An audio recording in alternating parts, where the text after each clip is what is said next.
ચાલો મિત્રો, હવે આજે આપણે આ સમાંતર શ્રેણીના લેક્ચર નંબર 3 માં છીએ. નીચે સમાંતર જે શ્રેણીઓ આપેલી છે એમાં ખાલી ખાનાના પદ શોધવાના છે. એટલે એવું કહી શકાય કે શ્રેણીનું પ્રથમ પદ 2 હોય, ત્રીજું પદ 26 હોય તો બીજું પદ શોધો. આ રકમ થઈ. ખ્યાલ આવે છે? આપેલી સમાંતર શ્રેણીનું પ્રથમ પદ 2 છે, ત્રીજું પદ 26 છે તો બીજું પદ શોધો. હવે અહીંયા આપણે આ ભણતરનો ઉપયોગ આવ્યો તો શું કરવાનું? ચલો આપણને જે આપ્યું છે તો લખીએ. પ્રથમ પદ a બરાબર 2, ત્રીજું પદ એટલે a3. હવે a3 માટે કંઈક ખાલી લખાણ વિચારો કે આપણે એને શું કરીને લખી શકીએ. a3 એટલે a3 હોય તો આપણે એને a d સ્વરૂપમાં લખવું હોય તો ખબર છે a વત્તા આના કરતા એક ઓછું લેવાનું છે 2d. ખ્યાલ આવ્યો? એટલે a3 26 એનો મતલબ કે a પ્લસ 2d બરાબર 26. હવે ધ્યાન આપીએ, અહીં a વત્તા 2d બરાબર 26. જો આપણે હવે અટપટું કામ જાતે વિચારવાનું. a પ્લસ 2d 26 હોય તો એમાં a બરાબર જાણો છો 2 મૂકી દો.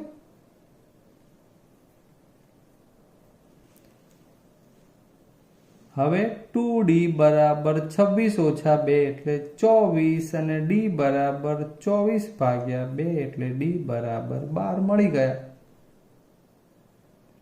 ઓકે, જુઓ મિત્રો, આ ચેપ્ટરમાં a અને d જાણો ને એટલે હું માનું છું ત્યાં સુધી તમને બધા જવાબો મળી જાય, કારણ એની ઉપર તો આખી શ્રેણી રચાઈ છે. હવે તમારી પાસે a બરાબર 2 તૈયાર છે, d બરાબર 12 તૈયાર છે. બીજું પદ શોધવાનું છે. બીજું પદ a2 બરાબર a પ્લસ d. a બરાબર 2 અને d બરાબર 12 ને 2 14. a2 બરાબર 14. પૂરું. ક્લિયર? ચલો હવે એ જ પ્રમાણે અહીં વિચારો.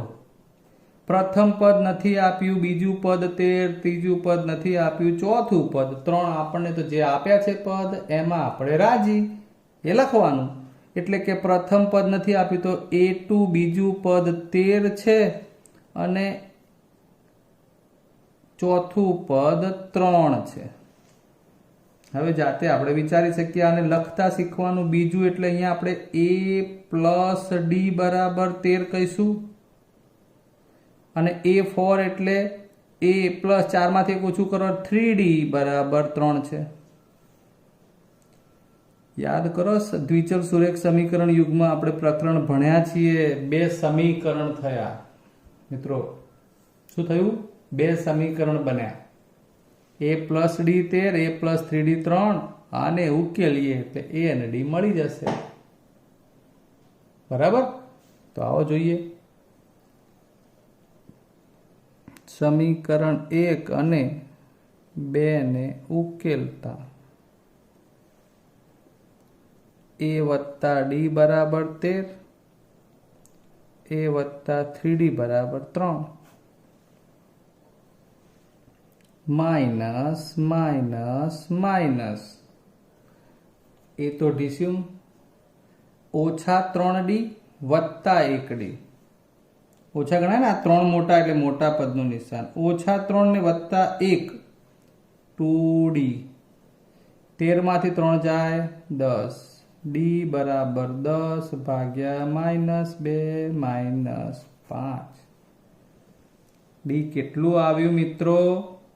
-5. અને માટે પ્રથમ પદ એ શોધવાનું છે હજુ. એટલે આ એક સમીકરણ a વત્તા d બરાબર 13, એમાં d બરાબર -5 મૂકીએ તો a ની જગ્યાએ a, d ની જગ્યાએ -5, આ 13. ઓછા 5 સામે જશે એટલે વત્તા 5. a બરાબર 18. તો પ્રથમ પદ તો આવી ગયું 18. કયું બાકી? ત્રીજું. માટે a3 બરાબર શું થશે? અહીંયા સૂત્રમાં a પ્લસ 2d 3 હોય તો એક ઓછું. a ના 18, 2 -5, 5 દુ -10. 18 - 10 એટલે 8 બરાબર.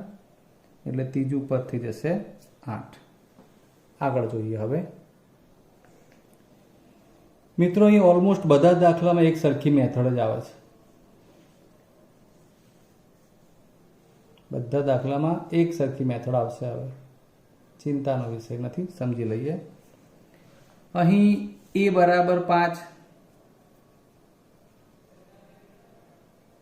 બરાબર. હવે બીજું પદ નથી જાણતા, ત્રીજું પદ નથી જાણતા, ચોથું પદ એટલે કેટલા? a4 9.1 9 દુ 18 ને 19 દ્વિતીયાંશ બરાબર. હવે આમાંથી આપણને શું મળી શકે? તો મેં આગળ જે બતાવ્યું છે a4 એટલે શું? 19/2 છે. a4 ની જગ્યાએ a + 3d 19/2 શું મૂકી શકીએ? બરાબર 5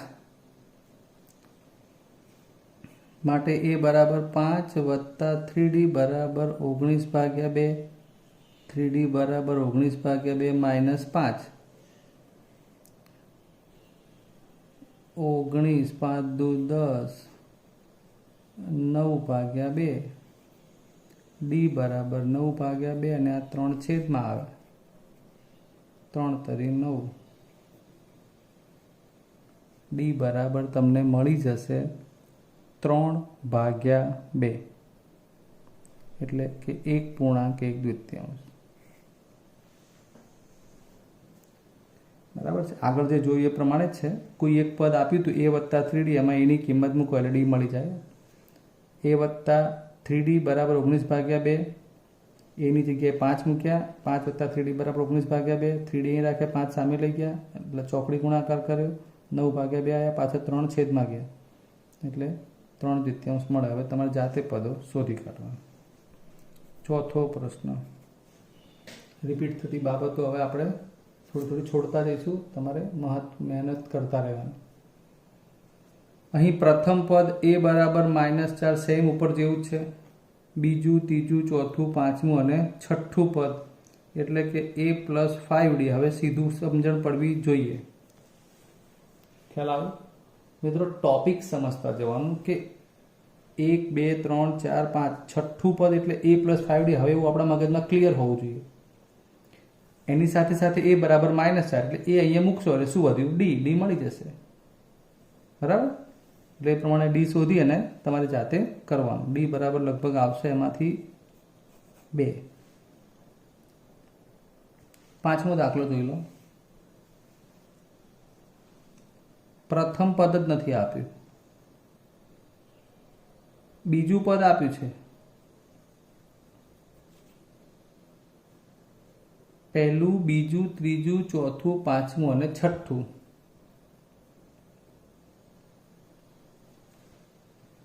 કઈ વાંધો નહીં, આપણા જોડે સમીકરણ બનશે. આ વસ્તુ મહત્વનું છે, યાદ રાખો. 2 પદો આપ્યા કિંમત, એનો મતલબ કે સમીકરણ બને. હવે a2 એટલે શું? માટે a + d બરાબર 38. આ સમીકરણ 1. a6 એટલે a + 5d. બસ આની જ આપણે રાહ જોતા હોઈએ. સમીકરણ બને એટલે 1 અને 2 ને આપણે દ્વિચલ સુરેખ સમીકરણની રીતે ઉકેલવાનું બરાબર ને. 1 અને 2 ને ઉકેલવાનું, પછી એમાંથી d શોધી અને એ પણ શોધી કાઢવાનું. કારણ કે બંને અજ્ઞાત છે. જુઓ મિત્રો, a અને d બંને અજ્ઞાત છે એટલે 2 સમીકરણો બને ને. એટલા માટે તો આપણે પ્રકરણ ભણ્યા છીએ, તેનો અહીંયા ઉપયોગ થાય છે. એટલે a પણ મળશે, d પણ મળશે. એ પ્રમાણે તમને પછી આગળ એ મળી જાય એટલે પહેલો જવાબ અહીં પૂરો થશે. પછી બીજું, ત્રીજું પદ શોધવું હોય તો a + 2d એટલે એમાં d ની કિંમત મૂકવાની. a + 3d એમ પાછી d ની કિંમત. આ પ્રમાણે આગળ વધવાનું બરાબર છે. ચલો હવે રકમવાળા દાખલા જોતા જઈએ. જુઓ પ્રશ્ન નંબર 4. સમાંતર શ્રેણી 3 8 13 18 અપ ટુ એન્ડમાં નું કેટલામું પદ 78 થાય? બરાબર છે. નું કેટલામું પદ આવું આવશે.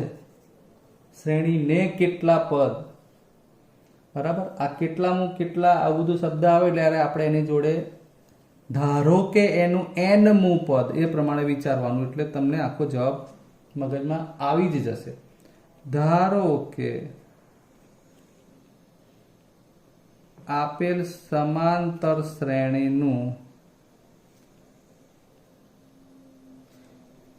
nમું પદ 78 છે.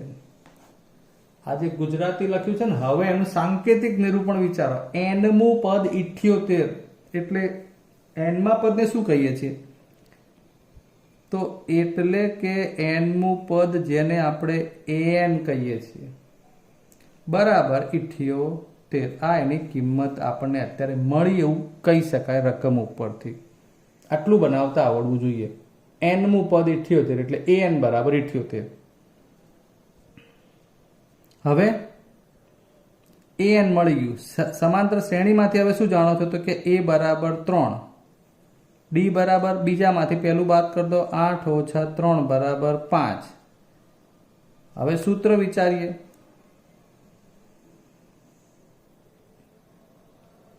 an બરાબર a plus n minus 1 into D. જોજો હવે આપણે જે પહેલો પ્રશ્ન કોષ્ટક વાળો કર્યો હતો ને, એમાં જ એમાં બધા સાદુરૂપના પ્રશ્નો આવી જશે. જો an ની જગ્યાએ કેટલા મૂકી શકાય? 78, તો સીધા 78.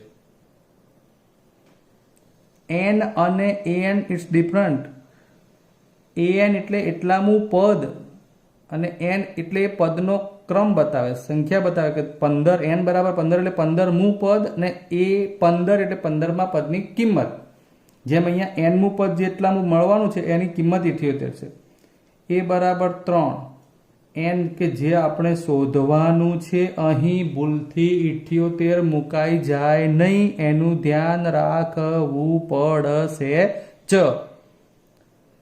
n 78 નથી, nમું પદ 78 છે. ધ્યાન દોરજો બરોબર આ બાબતને. d બરાબર 5. 78 માંથી 3 બાદ કરવાના છે. n minus 1 into 5. 78 ઓછા 3 એટલે 75. n minus 1 into 5. સાદુરૂપ આપણે આગળ શીખી ગયા છીએ. 75 ભાગ્યા 5 લઈ લઈએ. હવે n માઇનસ 1 ફેરવી નાખીએ પદને, તો આ n માઇનસ 1 અહીંયા લખ્યું 75 એટલે 15 પંચા 75. 15 એક સામે જાય, n બરાબર 16. ક્લિયર? તો શ્રેણીનું 16મું પદ એ આટલું બને.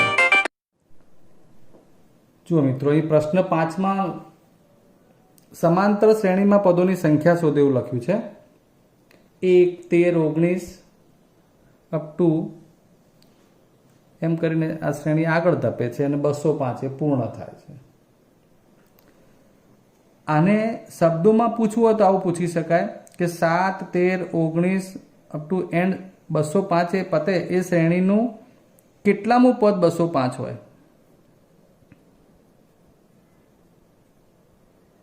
આપેલ શ્રેણીનું કેટલામું પદ 205 થાય? આનો અર્થ આપણે આવો કરી શકીએ. એટલે આટલું તમારે સમજવાનું છે. કેટલામું પદ કીધું એટલે હવે તમને આઈડિયા આવી જાય કે કેટલામું પદ એટલે nમું પદ. મેં આગળ જ ચર્ચા કરી છે કે કેટલું, કેટલા, કેટલામું આ બધા શબ્દો આવશે એટલે આપણે એ જ વસ્તુ ધારવાની. એટલે કે છેલ્લું પદ જે છે એનું l કહેવાય જેને, અને an પણ કહેવાય. તો ધારો કે શ્રેણીનું આપેલી સમાંતર શ્રેણીનું તમારે આખું લખવાનું nમું પદ 205 છે. માટે અહીં તો માટે તમને an 205 થઈ ગયું. આગળ જે દાખલો જોયો તો એ જ વસ્તુ બનશે. a બરાબર 7, d બરાબર 13 માઇનસ 7 એટલે કે 6. સૂત્ર લખીએ છીએ જ્યારે an બરાબર a plus n minus 1 into D. an આખું થશે 205. a ની જગ્યાએ 7 n માઇનસ 1 n શોધવાના છે અને આ d બરાબર 6. સમજી ગયા વાતને? સેમ આગળ જે દાખલો ગણ્યો n બરાબર 34 એવો જવાબ આવશે. આપણે બીજો પ્રશ્ન લઈએ. 18 15.1 13 માઇનસ 47. અહીં પણ શું થશે? n-મું પદ એટલે an બરાબર -47 છે. આ આવડવું જોઈએ બસ ખાસ. છેલ્લું પદ -47 એવું આપી દીધું છે. અહીં છેલ્લું પદ કેટલું આપી દીધું છે? -47. પછી a બરાબર કેટલા છે? 18. હવે d તો 15.1 -18. બરાબર. હવે બધા બહુ ઓકવર્ડ પ્રશ્નો છે તમારી સામે. 15 એટલે 15.5 માંથી 18 એટલે 18 માંથી 15.5 બાદ કરો એટલે કેટલા વધે? 15.5 ને અડધો મળે એટલે 16 અને 2 18 અઢી વધે અને અઢી એટલે 2.1 મોટું પદ છે તો માઇનસ આવે. આવું તમે વ્યવહારુ પણ લખી શકો. આપણને ના આવડે એટલે આપણે કેટલું બધું ઓકવર્ડ જુઓ. 15 દૂ 30 કરવા પડે -18 પાછા છેદમાં 1 સમજવાના એટલે પાછા d બરાબર ચોકડી ગુણાકાર 30 એકા 30 -18 દૂ 36 ભાગ્યા 2. 15 દૂ 30 ને 31 છે એટલે d બરાબર 31 માંથી 36 એટલે -5 ભાગ્યા 2 થઈ ગયો. અઢી 5 ભાગ્યા 5 ના અડધા એટલે બસ. હવે સૂત્રમાં કિંમતો an બરાબર a plus n minus 1 into D. ક્યાં કંઈ નવું છે? એના જ બાબત આવી છે. an એટલે આપણે જે કહ્યું પ્રમાણે કે અંતિમ પદ -47 લેવાનું છે. ખાલી ઋણ ને એવું છે એટલે લખતા જ સમજવાનું છે આપણે. એની જગ્યાએ 18 n કેટલા મૂ પદ આપણને એવું કહ્યું છે કે શ્રેણીના કેટલા પદો છે આની અંદર એટલે એ શોધવાનું છે. ડી એની જગ્યાએ કેટલા? -5 ભાગ્યા 2. 18 ને આ બાજુ લઈ લો ઘડીક એટલે -17 -18 બરાબર n-1 ઇન્ટુ -5/2. 47 અને 18 એ બંને ઋણ છે એનો સરવાળો થશે. 8 ને 7 15 નો 5 વધી 1 4 ને 5 ને 6 -65 n-1 -5 ભાગ્યા 2. હજુ તો આ -5 ભાગ્યા 2 ને અહીંયા -65 જોડે ગુણીએ તો -65 ગુણ્યા, હવે ધ્યાન આપો વ્યસ્ત થઈ જાય, -2/5 થઈ જાય n-1 ફરી વાર. આ -5/2 આ બાજુ આવે એટલે તમે છેદમાં ઋણ લખવાની આપણી પ્રથા નથી એટલે માઇનસ તો રહે જ, પણ 5/2 નું 2/5 થઈ ગયું એટલે હવે આ ઋણ ગુણ્યા ઋણ ધન થઈ ગયું 13×5 = 65 એટલે આ ઋણ પ્લસ 13 દૂ 26 બરાબર n-1 માટે n-1 બરાબર 26 માટે n બરાબર 26 + 1 માટે n બરાબર 27. શું સમાંતર શ્રેણી 11 8 5 2 અનંત સુધી નું કોઈ પદ -150 હોઈ શકે?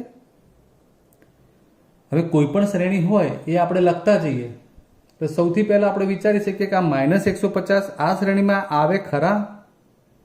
તો ક્યારે હોઈ શકે? તો જો 11 પછી ઘટ્યા છે, 8 પછી ઘટ્યું છે, 5 પછી ઘટ્યું છે 2. હા, ધન સંખ્યા હતી, ઘટતા ઘટતા ઘટતા માઇનસ એવું બની શકે, પણ -150 આવશે કે નહીં એની ગેરંટી અત્યારે આપણે આપી શકીએ નહીં. આપણે તો આગળ પણ એ વાત કરી હતી કે નું કોઈ પદ -150 હોઈ શકે એટલે આપણે બસ આ ધારતા આવડવું જોઈએ. ધારો કે આપેલી સમાંતર શ્રેણીનું n-મું પદ -150 છે. સમજી લેજો ખાસ. દાખલામાં જે આગળ ક્રિયા કરી છે એ જ વસ્તુ, n-મું પદ -150 છે એવું આપણે ધાર્યું માટે an બરાબર a plus n-1 into D માં an એટલે કોણ થઈ ગયું આપણા માટે? n-મું પદ -150. a ની જગ્યાએ 11, n શોધવાનો, d એટલે કેટલા? 8 - 11 ડી કેટલા છે? 8 ઓછા 11 એટલે -3 -150 11. ચલો હવે 11 ને પણ આ બાજુ લઈ લઈએ ને એટલે -11 લઈ લઈએ, આ બાજુ લીધા. n - 1 ઇન્ટુ -3 150 ને 11 -161 n - 1 ઇન્ટુ -3. હવે ધ્યાન આપો, આપણે જનરલી શું કરીએ છીએ દર વખતે આને અહીંથી ભાગાકાર કરવાનો પ્રયત્ન કરીએ એટલે n - 1 બરાબર -161 ભાગ્યા -3. હજુ આપણે એને છૂટું પાડવું પડશે, આ એક ઉમેરવા પડશે. એટલે અહીં જુઓ આ વસ્તુ છે ને સીધો છેદ નથી ઉડતો, બરાબર છે? એટલે તમારે +1 આ બાજુ લઈ જવા પડશે. તો n બરાબર 161 તો થઈ ગયા ધન ભાગ્યા 3 વત્તા 1 અને માટે n બરાબર 161 વત્તા 3 ભાગ્યા 3. છેદ ઉડાડો જોઈએ, ઉડે છે? 6 અને 4 10 ને 11, સરવાળો અંકોનો 11 થયો. જો 12 થતો હોત તો ઉડી જાત. અહીં બને છે શું? આ n જે છે ને એ પૂર્ણાંક સંખ્યા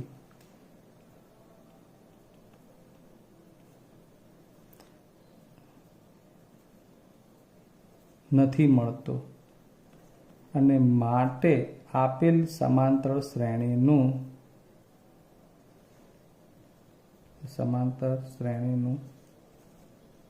કોઈ પણ પદ -150 ન હોઈ શકે. કોઈ પણ પદ -150 હોઈ શકે નહીં. કેમ ભાઈ? તો n એટલે કોઈ 10મું પદ હોય, 12મું પદ હોય, 150મું પદ હોય એવું શક્ય છે, પણ ક્યાંય ઋણ -8મું પદ એવું આવે ના આવે. બીજું 3/4 પદ એવું આવે, અપૂર્ણાંક નહીં આવે. n બરાબર પદનો જે ક્રમ છે સંખ્યા તરીકેનો એ ધન પૂર્ણાંક જ આવે, માટે એ શક્ય નહોતું. ક્લિયર? ચાલો ત્યારે હવે આપણે આગળના દાખલા માટે નવા વિડીયોમાં ફરીવાર આ ક્રિયા ચાલુ રાખીશું અને મળીશું. ત્યાં સુધી આપણે છૂટા પડીએ. જય હિન્દ.